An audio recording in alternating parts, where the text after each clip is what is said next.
دوسرے کے بارے میں فرمایا کہ یہ دوسرا آدمی چغل خوری کرتا تھا، ادھر سے بات سنی وہاں نقل کر دی، اور اس کو معمولی سمجھتا تھا کہ یہ تو کوئی بات ہی نہیں ہے، یعنی قتل کرنے کو لوگ برا سمجھتے ہیں، چوری کرنے کو برا سمجھتے ہیں، چغل خوری کو کوئی آدمی کوئی بڑا گناہ نہیں سمجھتا۔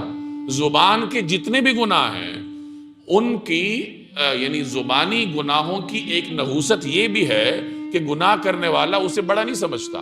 ہم جھوٹ بولتے ہیں، بے تحاشا بولتے ہیں، اسے بڑا نہیں سمجھتے اور بول ہی جاتے ہیں۔ غیبت کرتے ہیں، ایک مجلس میں بیٹھ کر نہ جانے کتنے لوگوں کی غیبت ہم کر بیٹھتے ہیں، اسے ہم بڑا نہیں سمجھتے، حالانکہ یہ ایسے گناہ ہیں جن سے باقاعدہ اللہ نے قرآن کریم میں روکا ہے، غیبت سے روکا گیا ہے قرآن کریم سے۔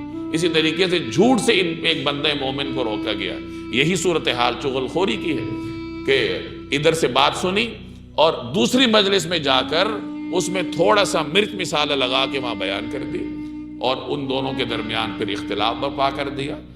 اور یہ ہم سب میں عام ہے، چاہے کوئی آدمی کسی بھی شعبے سے تعلق رکھتا ہو۔ زبان کے بارے میں کہا جاتا ہے کہ جرمہ صغیر و جرمہ کبیر، کہ زبان کی جسامت تو چھوٹی ہے لیکن اس کے جرائم بہت بڑے بڑے ہیں۔